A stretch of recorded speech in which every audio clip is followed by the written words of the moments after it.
Hello dear students, I welcome you all back to the session. So we are learning regression testing.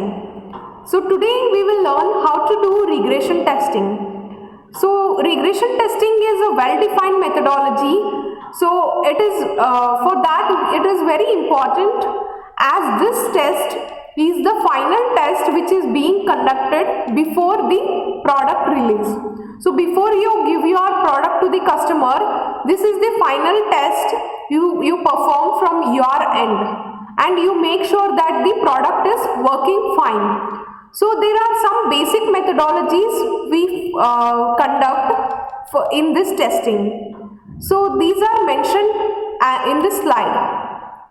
So first you perform an initial smoke or sanity test. So this is performed in the initial stage and it is a very quick test just to ensure that your basic functionalities are not broken down. Next is understanding the criteria for selecting the test cases. So you need to understand the criteria, what are the entry and exit criteria and what are all the priorities given. You have to understand these with the test cases. And you will classify the test cases into different priorities. So you will have the priorities, top priority test cases and low priority test cases. You will classify these test cases. And the methodologies for selecting the test cases, and you will also have a resetting the test cases for test execution. So you will have to reset your cases for the execution, and lastly concluding the result of the regression test. Let us discuss all these points in detail. Performing an initial smoke or sanity test. So whenever changes are made to your product, so it should be first made sure that nothing basic breaks down. So the smoke testing consists of identifying the basic functionality that a product must satisfy.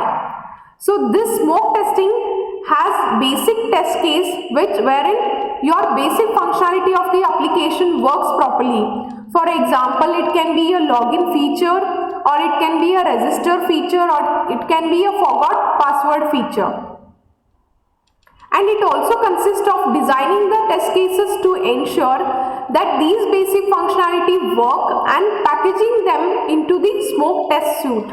You will make a test suite, smoke test suite, so which includes your basic functionality of your application, and ensuring that all the test cases, so whichever you have written, all the test cases run every time.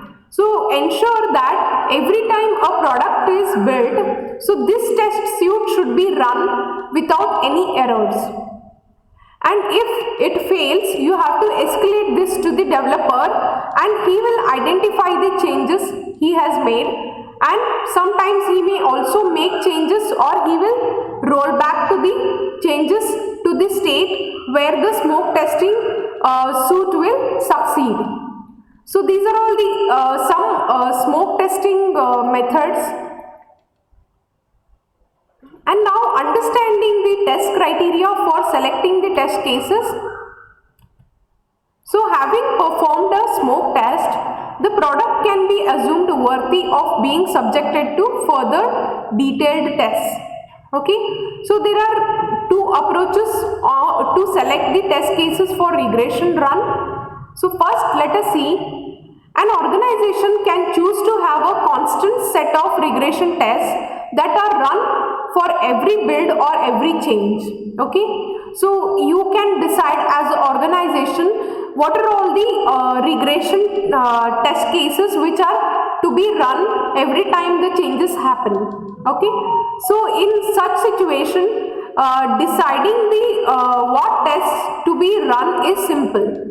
But this approach is likely to be suboptimal because in order to cover all the fixes, the constant set of tests will encompass all the features, and tests which are not required may be run every time.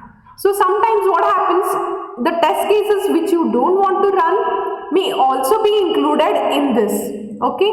So which are not required to run every time whenever the changes are happening. So a given set of defect fixes or changes may introduce problem for which there may not be ready-made test cases in constant set.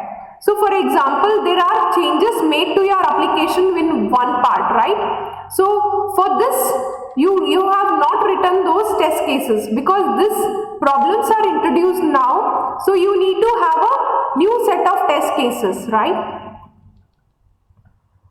The second approach is to select the test cases dynamically for each build by making the judicious choice of the test cases. So second approach, what happens, you will choose the test cases which all test cases you want to run dynamically. By making your choice, by understanding the complete application, you will make a dynamic choice of which test cases have to be run. So the selection of test cases for regression testing requires the knowledge of the defect fixes or changes made in the current build, what are the defects which are fixed in this current build, and what are the changes made in the current build. And there can also be a new functionality which is added in the current build. So you need to understand this, and then the way to test the current changes. So you need to know the ways to have the test of current changes which is being made. And you should also have the knowledge of the impact that the current changes may have on the other part of the system. So you should also know when you make a change in one module, which are all the other modules which are impacted. And you should also have a knowledge of the ways of testing the other impacted areas or other impacted modules. Moving on to the next slide.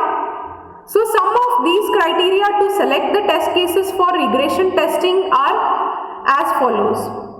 Include the test cases that have produced the maximum defects in the past. So some test cases which have produced more number of defects or impacts that you need to consider in these test cases.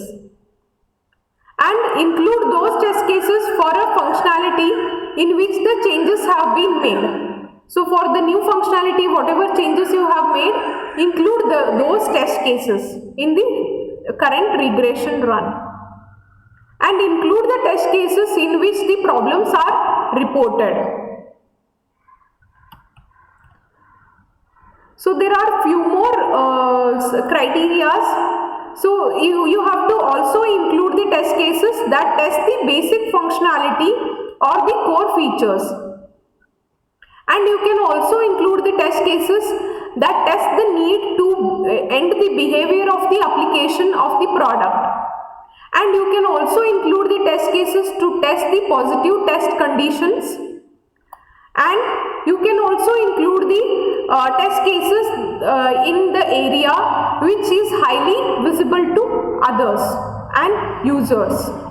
So which are all the functionality which the end user can see, those test cases you can include in this testing.